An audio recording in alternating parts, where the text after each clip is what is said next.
ایک آدمی ملازمت کے سلسلے میں لاہور میں رہتا ہے اپنے بیوی بچوں کے ساتھ، جبکہ اس کے والدین آبائی شہر میں رہتے ہیں۔ وہ ان سے ملنے کے لیے اپنے آبائی شہر میں والدین کے پاس گیا۔ اچانک سے اعلان ہو گیا لاک ڈاؤن کا اور ٹرانسپورٹ کا سلسلہ رک گیا۔ اب وہ آدمی وہاں پہ رہ رہا ہے لاہور، وہ آ نہیں پا رہا۔ پھر کچھ وہ ترکیب لڑاتا ہے اور وہ کوئی 20-22 روز وہاں پہ رہنے کے بعد اپنے گھر، کرائے کے گھر میں لاہور واپس آ جاتا ہے۔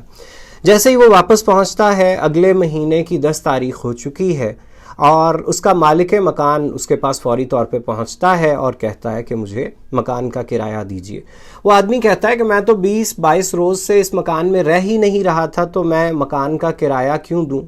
مالک مکان کہتا ہے کہ مکان کا کرایہ تو دینا ہی پڑے گا کیونکہ مکان تو آپ ہی کے قبضے میں ہے۔ وہ آدمی آگے سے لڑائی شروع کر دیتا ہے۔ آپ سے ایک سوال ہے میرا کہ کیا آپ اس معاملے میں اس کرایہ دار کو درست سمجھیں گے یا مالک مکان کو درست سمجھیں گے؟ مجھے لگتا ہے کہ آپ یہ کہیں گے کہ مالک مکان کا تو قصور نہیں تھا، جبکہ مکان تو اسی کرایہ دار کے قبضے ہی میں تھا، اسی کا سامان پڑا تھا۔ تو آپ شاید اس معاملے میں کرایہ دار کو سچا نہیں سمجھیں گے۔ میں یہ بات کیوں کر رہا ہوں؟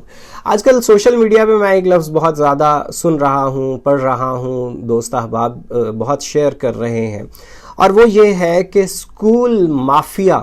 سب سے پہلا تو یہ لفظ ہی بڑا زبردست ہے۔ مافیا کا لفظ عام طور پہ کرمنلز کے ساتھ، جرائم پیشہ اور بڑے سنگ دل قسم کے مجرموں کے ساتھ ایسوسیٹ کیا جاتا ہے، جوڑا جاتا ہے۔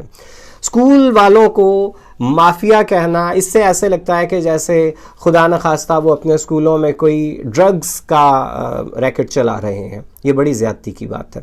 اور پھر کہا کیا جا رہا ہے کہ اسکول مافیا اسکول بند ہونے کے باوجود پوری فیس کیوں وصول کر رہا ہے؟ حکومت کو چاہیے کہ وہ اس اسکول مافیا پہ پابندی لگائے اور انہیں روکے کہ یہ فیس نہ لیں۔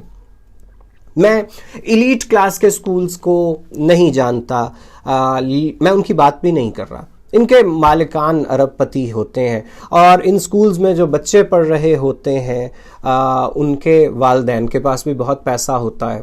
وہ 3 ماہ کی فیس جو بھرتے ہیں وہ لاکھوں میں ہوتی ہے۔ اگر وہ 3 ماہ کی فیس دے رہے ہیں جبکہ اسکول بند ہے تو ان لوگوں کو کوئی اس پہ اعتراض نہیں ہوتا، بالعموم انہیں فرق نہیں پڑ رہا ہوتا۔ ہم یہاں پہ بات کر رہے ہیں چھوٹے طبقے کے، گلی محلے کے اسکول کی۔ آج کی بیٹھک میں ہم ان کے مسئلے کو آپ کے سامنے رکھ رہے ہیں۔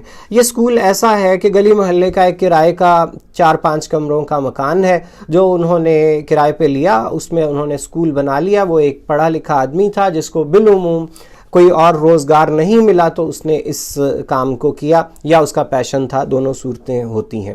اس نے اسکول بنا لیا، اسکول چل رہا ہے، اسکول میں کوئی 250-300 کے قریب بچے پڑھ رہے ہیں، اور چونکہ وہ اسکول ایک گلی محلے کا اسکول ہے، ایک نچلے طبقے کے لیے بنایا گیا اسکول ہے، 500 سے لے کے کوئی 1,500-2 ہزار کے قریب اس اسکول کی ایوریج کلاس وائز فیس رکھی جاتی ہے۔ اب ہوتا کیا ہے، اگر ہم فرض کر لیں، ایوریج لے رہے ہیں ہم، کہ 300 بچے 500 کی ایوریج سے فیس جمع کرواتے ہیں، تو اسکول کی جو ماہانہ ایوریج انکم بنتی ہے، اول تو سب بچے فیس دے نہیں رہے ہوتے لیکن ایوریج کی بات ہے، تو یہ کوئی 1.5 لاکھ کے قریب اسکول کی ماہانہ آمدن بنتی ہے۔ اسکول کے ٹیچرز کو آیا، پین، گارڈ، یہ سارا عملہ ملا لیں تو قریب آپ سمجھ لیجئے 20 کے قریب کا عملہ اس اسکول میں کام کر رہا ہوتا ہے۔ اب اگر ایوریج لے لیں کہ یہ جتنا عملہ ہے وہ 5,000 روپے ماہانہ، کوئی کم کوئی زیادہ لے رہا ہوگا، ایوریج 5,000 روپے ماہانہ تنخواہ لیتا ہے، تو 20 ضربے 5,000 کو آپ کر کے دیکھیے، 1 لاکھ روپیہ تو صرف تنخواہوں کے اخراجات بنتے ہیں۔ مکان ہم نے کہا بالعموم یہ کرائے کے ہیں، تو اس کا مطلب ہے کہ کوئی 4-5 کمروں کا بھی اگر وہ مکان ہے تو اس کا کرایہ 15-20 ہزار تو ضرور رہا ہوگا۔ اب 20,000 کرائے میں چلے گئے، 1,20,000 یہ ہوا، باقی اس غریب کو بچے 30,000 روپے۔ 30,000 روپے کیا بہت بڑی رقم ہے جس کے لیے ہم اس آدمی کو کہہ رہے ہیں جو اسکول کو چلا رہا ہے کہ وہ مافیا ہے۔